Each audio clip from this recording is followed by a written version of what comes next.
ngayon po ituturo ko sa inyo kung paano magparehistro ng ating motor sa LTO. Una ay kumuha muna tayo ng emission at insurance dahil requirements ito sa pagpunta natin ng LTO. At ayun na nga mga tol, natawag na tayo sa pila ng smoke test ng ating motor.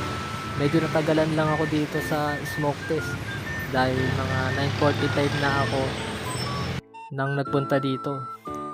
What? At diretso na po tayo sa LTO para magparehistro. Oh my God! Wow! Una ay pumunta muna tayo sa inspection. Ipasa ang smoke test result kasama ang Xerox ng ORCR ng ating motor. Ang inspector ay i-check ang ating motor kung good condition. Dapat gumagana lahat ng ilaw. Ang ating headlight, signal light, stop light, at pati na rin ang busina. Pagtapos ma-check ng inspector ang ating motor at okay naman, ay ipasa na natin sa inspection para ma-process na ang ating papel.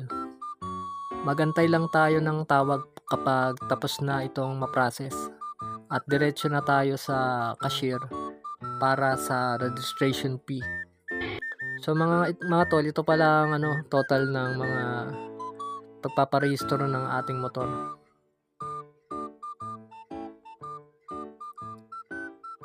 So ayun mga tol, sana ay natulungan at nabigyan ko kayo ng idea paano magpa-rehistro ng motor.